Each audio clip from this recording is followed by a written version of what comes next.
Hey guys, Christmas is just 10 days away, so you might want to start thinking about shopping. I'm Charlie Sykes. Sunday Insight starts right now.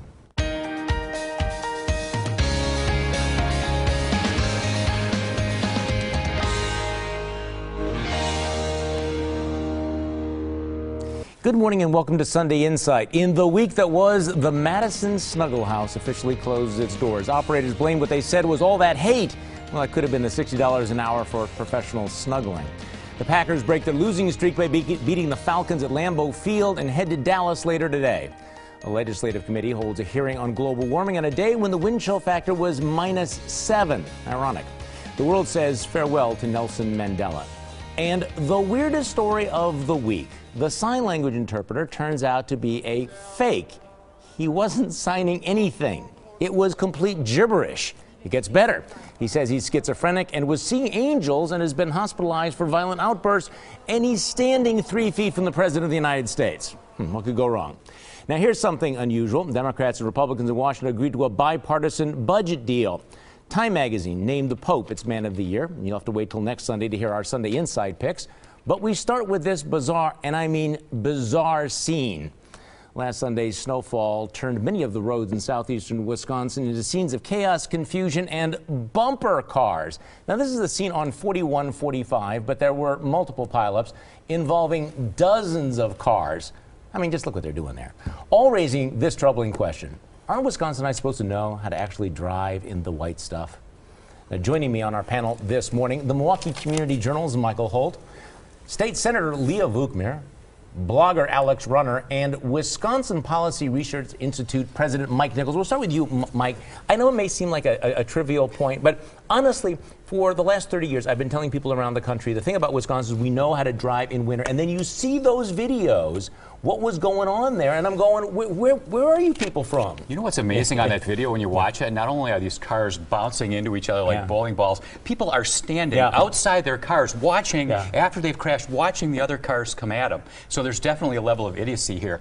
I don't think that we're any less safe than we have been. You look at the statistics, and we're actually down in terms of fatal crashes and injuries over the last 5 years. A lot of it has to do that we're not driving around as drunk as we used to as Wisconsinites, but we're still speeding and obviously going too fast. Okay, but was this just an indication that what people have forgotten in the last 12 months how to drive in the winter? Is there something else going on here, Alex? I think there is something else going on. I think this is about urbanism. And I think, you know, local roads are so much safer. Highways are so dangerous. I live in this great neighborhood in Sherman Park where we all shovel each other out. And yeah, I think this is probably some kind of statement against highways, don't you think? No, not at all. Back actually on the subject, Leah Vukmir, I guess, you know, the thing that really struck me watching that was that, you know, I think I drive pretty well in the winter, and I've never ever thought about not going someplace because of it. But no matter how prudent you are, no matter how careful you are, you're on the road with a bunch of idiots.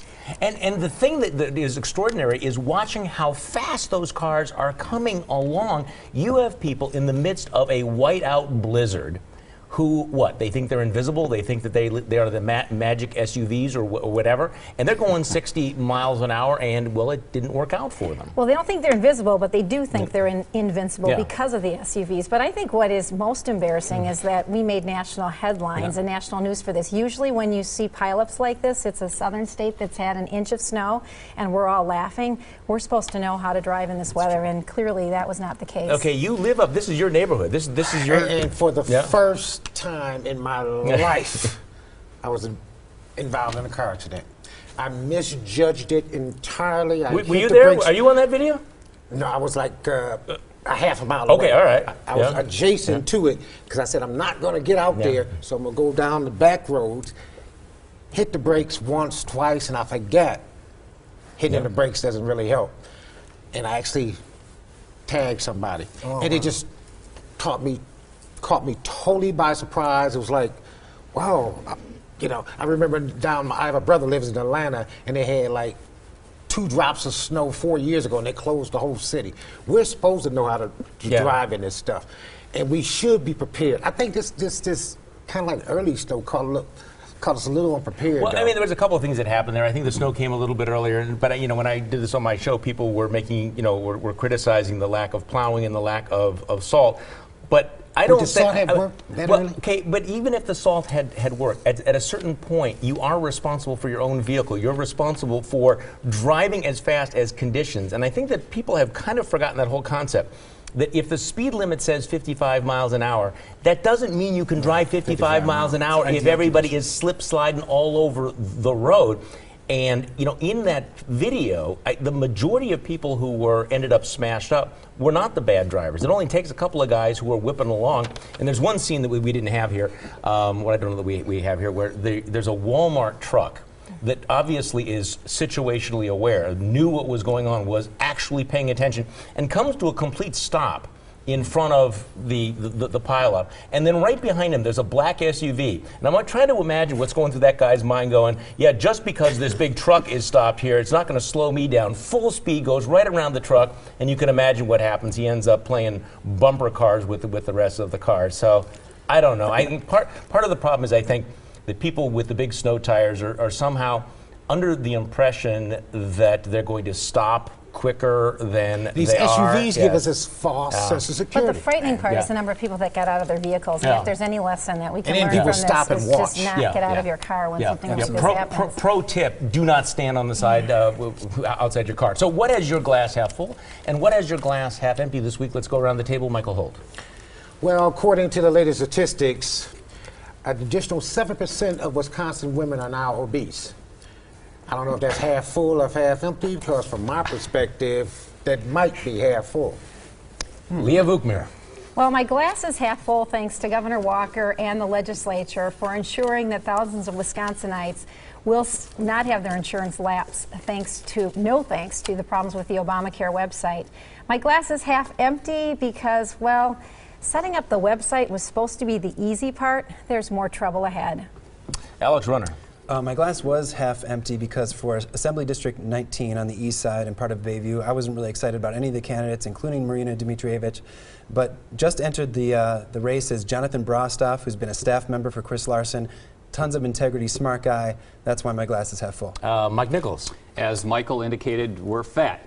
30, all of us. 30% of Wisconsinites, we found out this week, are obese. But at least we're not Louisiana, where even more people are fat. Must be the southern cooking. Or here, the beer. Well, my glass is half empty because Paul Ryan's budget deal reduced the deficit by pretty much a rounding error. It was a crap sandwich, but then that's what you get from divided government crap sandwiches. That's what they serve. But it's half full because it means we're not going to have another government shutdown, which means we won't have to take our focus off the Obamacare train wreck. Well, it's the selfie seen around the world. Is it really that big a deal? Next on Sunday Inside.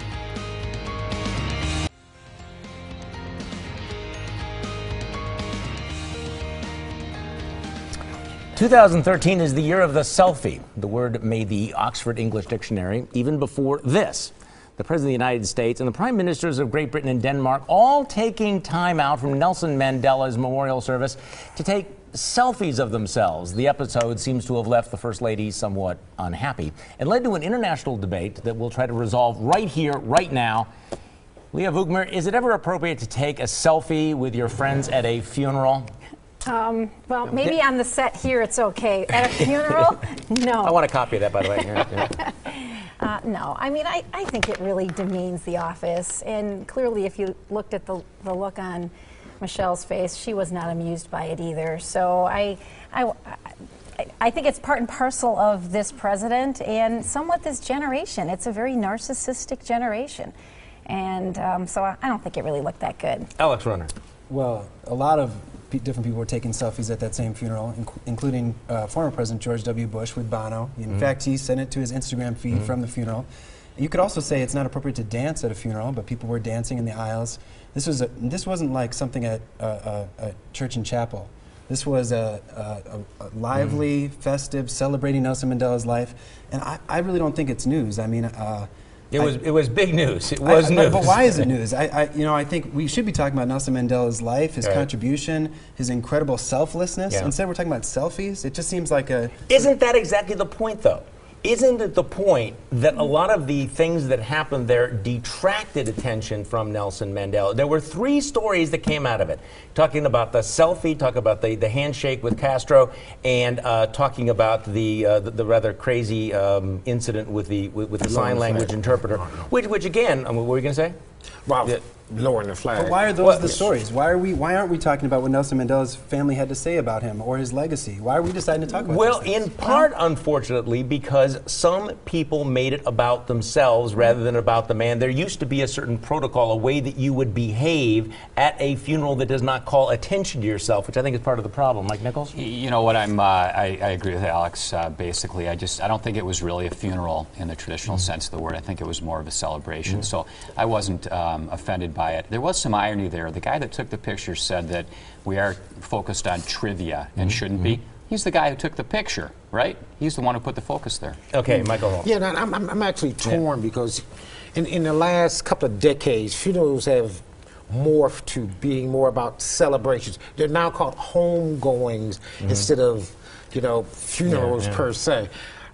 I still lean towards it being inappropriate to do anything that distracts away from the real reason why you're there, though. The person you're there to commemorate that one individual, not for yourself to be in the spotlight. And there is a reason why you have this kind of protocol, and I guess part of it is, I don't think the selfie is the biggest story in the world, but when you are the prime minister of a country, when you are the president of the United States, there's a reason why we have protocol, just so you don't have faux pas like this, just so you don't distract, because it's certain. I got to tell you, if it had been George W. Bush as president who had gone to a funeral like this and behaved that way and been caught on film, what a big deal it would be. And it's not as if there aren't official photographers. Every president, every prime minister has an official photographer, an archivist who is keeping track of all these special moments.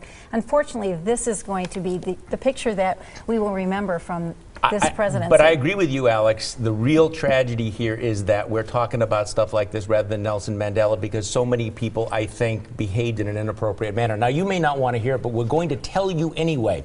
We're going to hand out some unsolicited advice. We'll start with you, Mikel Holt. Well, it's a little disturbing to hear that the mayor of the city of Milwaukee, one of the most healthy people I know, runs all of the time, had to have a little heart surgery. But it's a good time to actually think about this as we enter a new year. Maybe everybody should get a little checkup around this time. Leah Vukmir. Well, I think President Obama needs to stop trotting out Hollywood celebrities and rap stars to promote Obamacare, and perhaps talk to a few industry experts who understand technology and might be able to help with a website that has a lot of flaws and security issues. Alex Runner. My unsolicited advice is the same as Governor Walker's, which is don't be giddy about the difficulties with Obamacare. Let's all try to fix it and be positive. Mike Nichols. Fewer folks, at least in Milwaukee, are driving, but we're facing some real long-term funding issues with transportation. I think it's time we at least consider some electronic tolling in some parts of our state. This is very, very sincere, unsolicited advice. When you're choosing a sign language interpreter, you might want to stand next to the president. You might want to ask if they are prone to fits of violence, schizophrenia, and hallucinations, and whether they actually know how to do sign language. Just me suggesting that. Next on Sunday Insight, should we hold students in all the in all the schools in the state to the same standards? And as we go to break, Jay Leno has some fun with a signer at Nelson Mandela's funeral. How does the Secret Service how do they? I knew it was fake. Did you notice later in the speech? Watch what he did here. It's so obvious. Madiba would emerge as the last great liberator of the 20th century. That's when I knew. That was a movement. That was a red flag. That was a red flag for me, yeah.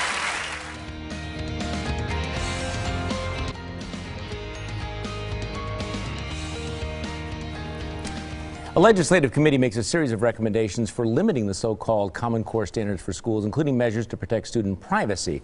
But the changes aren't likely to end the fierce controversy over the national standards. Supporters say they raise the bar nationally, but critics question the role of the federal government and whether the standards are actually rigorous enough.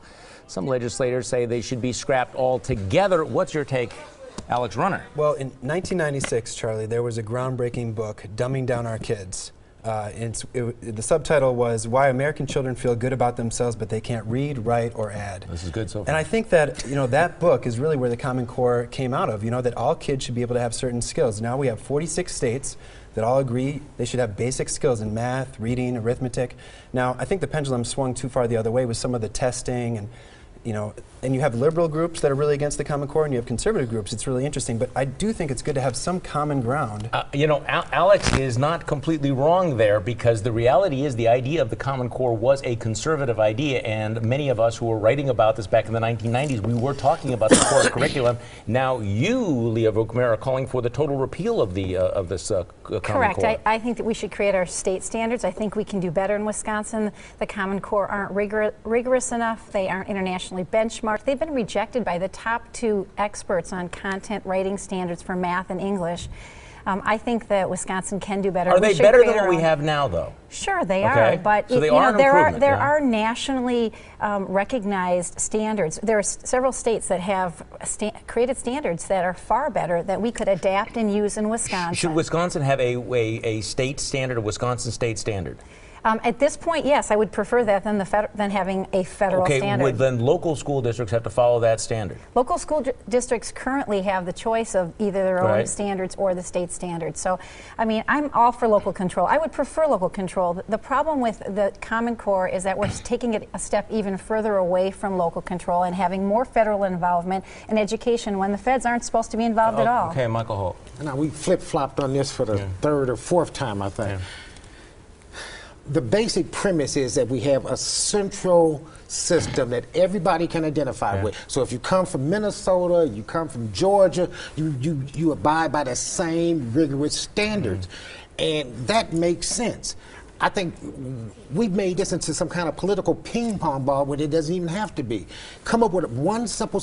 Everybody admits Wisconsin standards are not high enough right now. Yeah, the WKC standards that we've used for years are pathetic, and everybody agrees on that. And we need some way to compare our achievement and the way our kids achieve in this state to elsewhere, because we're falling behind, and our kids aren't as great as we think they are, and we need to do better. So we need a way to have some commonality. I do wonder if part of the opposition comes from just a distrust of our State Department of Public Instruction and Tony Evers. It's a question. Well, and of the federal government. And the federal government. There is a process issue here. Tony Evers unilaterally made the decision. There was no legislative oversight whatsoever. We heard this over and over again throughout the hours of hearings across the state.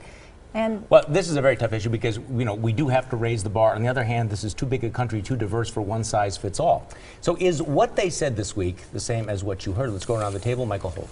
This is kind of a difficult one for me, a little confusing too, since Rush Limburger has flipped around the script about looking at women's breasts to breasts looking at men. What I really heard was a goofball just saying something stupid to get attention. Leah Vukmir. Well, despite being the former Secretary of Commerce for the state of Wisconsin, Mary Burke still said she does not have a jobs plan for Wisconsin. What I heard was, she hasn't had a chance to talk to Mike Tate and the unions to get her marching orders. Alex Runner. Well, I don't mean to pick on Charlie, but a lot of people have criticized Paul Ryan's compromise for his budget. I think compromise is good. So I hear a lot of people criticizing it, but I think what I'm really hearing is that they don't like compromise. Mike Nichols. Regarding the compromise, Paul Ryan said to really do what we think needs to be done in the budget, we're going to have to win some elections. In the meantime, let's try and make this divided government work. I think what Paul Ryan is really saying is, if you want me to do better, vote for me for president. Well, Nancy Pelosi last week urged her fellow Democrats to, her term, embrace the suck. What I heard was the Democrats' campaign slogan for 2014, because it's going to be that kind of a year. Next on Sunday Inside, our panel picks the winners and losers of the week. First, here's your morning news update.